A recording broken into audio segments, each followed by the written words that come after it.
is Pavlina from Pavlina's Kids Place. I'm here at 105.1 FM radio station with Scott McKenzie, Dana Taylor, and Jay Edwards. Hello. Hello. How you guys doing? Good.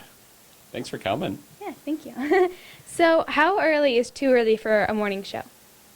You know, I've been doing morning radio for a long, long time, and when that alarm goes off, it's never right. I mean, it seems so abnormal, and on mornings, especially when we have to get here a little earlier because there's something else going on, it really seems like you're getting up the day before. It's very, very early. It's not something, at least for me, I don't get used to that. It's early, like 3:40 in the morning. Well, and it's tough, too, because having a family, you know, we might have sports practice or something that doesn't even end until 8 o'clock, and then it's homework, and then I got to catch up on TV shows so we know what we're going to talk about tomorrow and that type of thing, because you got to be up to speed with what's going on TV and lifestyle and pop culture and You have to everything. build in your whining time for having Exactly. a great job. And then I come here and I work, and I get all sweaty and tired. And then wah, wah, and then wah. Jay whines. You know, I used to get up at 3:45, but mentally, knowing I had to get up at 3 a.m. at all was too much for me. So I set my alarm for 4. That works a little bit better. Really? Might as well get everything up at the same time instead of just the body and then the brain later. It's so difficult. I wouldn't be able to wake up that early, but so like, do you have a favorite or most memorable guest like that you interviewed, and what made them like unforgettable? Wow. If they were unforgettable, then why would it take me a minute to think of them? You guys start. You guys start. I think mine would have to be Lionel Richie, just because he's just such a huge name, and he was so classy and so cool, and it was like we had been friends for years. I love And that. he would just have regular conversations with you, and then he would play a song, and he'd like sing along with us, and he was just so normal. But it's Lionel Richie, I mean, huge legend. Yeah, definitely. I can't top that. I think Dick Clark, it was over the phone, but he's a legend in our industry. So, and I was too nervous. I think I may have asked one question during the interview, but I remember him saying my name. He's like, "Well, Dana." Right. And that will stay with me forever. Yeah. Nice. I get excited when I know my daughter's going to get excited for an interview. So we had, like if we have Maroon 5 here, and Adam Levine is just hanging out, and I pulled her out of school so she could be here. And just seeing it through her eyes makes it more memorable for me. So that, I think for that one, just seeing her excitement was a cool moment for me. You just totally busted your daughter in school. Oh, she got, yeah, that's true. Edit that part out. Yeah, she didn't do well on the test that week either. You're right. Nice. Okay. So, have you ever had a song that you absolutely can't stand? I know we were kind of talking about that with the one song, but that like you just can't stand to play it anymore. We obviously we get to hear the songs every time they play. Yeah. So nobody listens to the radio for 24 hours, but we come close because we work here. But it becomes part of, you know, we got into radio because we like to be on the radio, but also because we love music first. And there are certain songs that after a while, we don't necessarily even listen to them that much anymore. We know they're playing, but we know we're listening for the end of the song because we know that's when it's our turn to do our thing. So, yeah, I think we become a little numb to songs that play a lot, but we know that everybody loves them, so we're excited to play songs that we know are going to attract an audience. Someone like you too. Oh, I loved that Adele song. But you know, every now and again, if you do hear it, especially my kids, you know, they want to hear the songs over and over and over again. And if I hear it 100 times in my house, then yes, it does tend to get a little bit old. But I still like the song. I'm going to go the Scott diplomatic route. Whatever, come on. And not name an artist. Well, I'm the music director of the station, too, so I program all of those songs that you hear over and over and over again.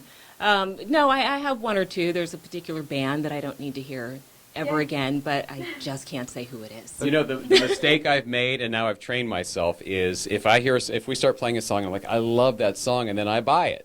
And it's be on my iTunes, it'll be in my iPod, and then I've trained myself, don't do that anymore, because if it's a really good song, we'll play it a lot on the radio. I'll get to hear it every day. I don't have to buy it. Exactly. I just thought about that. You're totally going to interview Adele. She's going to see this, and now she's going to hate me. Okay, edit that part, too. It's a lot of editing. Man. Yeah. Yes. Okay. So, like something like people don't know about you, like being in the radio. That they, you know what, they pretty much know everything. We pretty much, there's Come clean with a lot. a lot of stuff that, it's funny because at our house, if something happens in our family, people know, they know that I'm going to talk about it if it's something that's, kind of odd. So one night, my wife, something happened in the house, and she said, "This does not get on the radio. You cannot talk about this." And I said, "I will not talk about that." Well, it was just too good, and I can't even remember what it was, but the next morning, really early, I made sure to talk about it really early because I knew she wouldn't be awake. Yeah. And that morning, she happened to be awake. And the inside line, we have an inside line that rings, and Jay is our producer. He screens the calls, and he just typed on the screen that I get to see while we're talking on the radio, "It's your wife."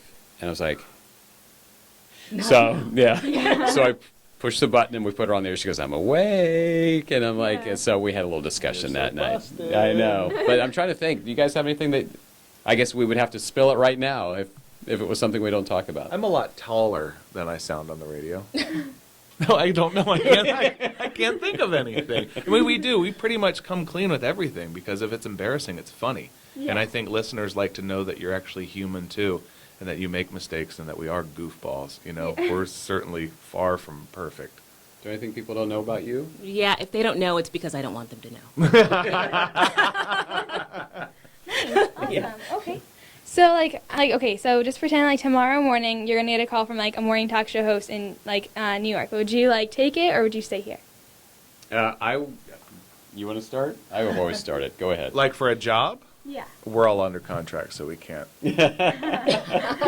I wouldn't leave. I went to elementary school, middle school here, high school here. I've left twice before for brief stints and have always, this is my third time back at Mix. Wow. So all of my friends, all of my family, everybody's here in Orlando. So no, I have no interest in going anywhere because I would have to leave everybody. And plus, I love these guys. Nice. I just got married in April, but before that, our life is here. Yeah. But before that, no, I definitely would have gone. Yeah. Yeah, I would have been on the plane like that. Really? Yeah. Oh. It's exciting. You get Yeah. to see the world, get to do different things, mix it up.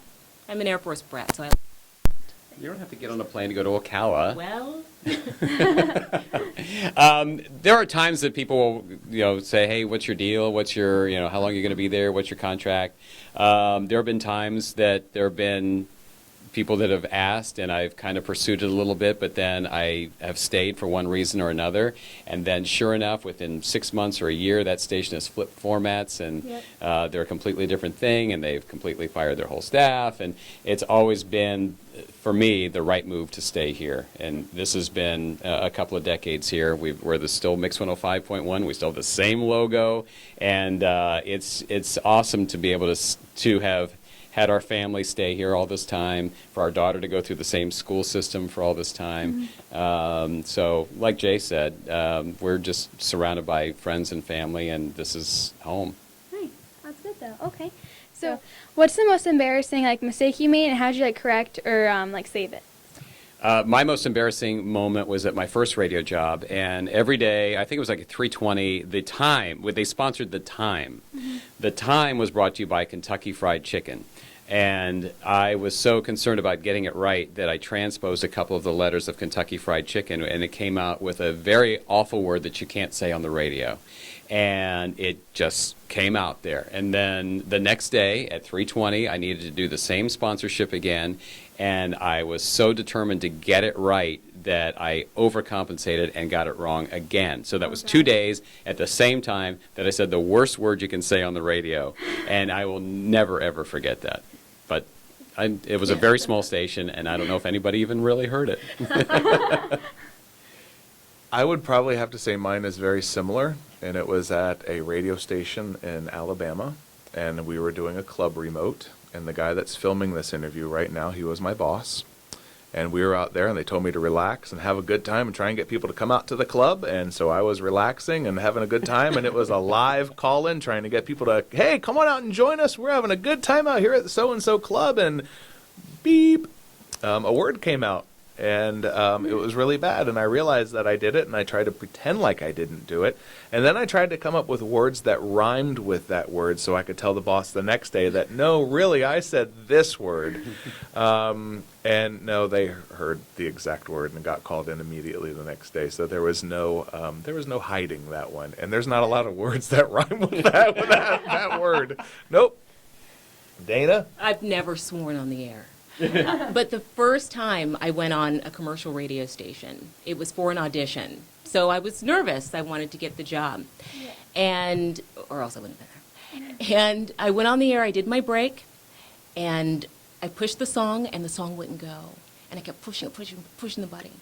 And I realized that the cue button was in. I took it out, started the song, and then I put my head down on the desk, and I said, I can't believe I did that. I can't believe I did that. And the guy who was training me for the night came in, he said, your mic is still on. Oh, no. It was brutal, and I didn't hear back from the program director for about a week. And I finally called him. I said, did you get my tape? He said, yeah, I listened to it. I'll let you know. But about a week after that, I did get the job. Oh, nice. Did yeah. you? Yeah, I Even did. messing up? Even messing up. Wow. Maybe he just wanted to see if I would call and face the music, knowing that I'd made a really Yeah. bad mistake. Yeah. Yeah. Nice. So what are you guys' plans and events coming up? Ooh. Plans and events coming up. Going to move my daughter into the University of Florida this weekend. I go ahead and start because I don't know what my plans are. My kids just started football and cheer, so they're my life will be pretty much consumed by that for the next several weeks, and also going back to school. So I have a 4th grader and a 2nd grader, so that's gonna take up a lot of my time.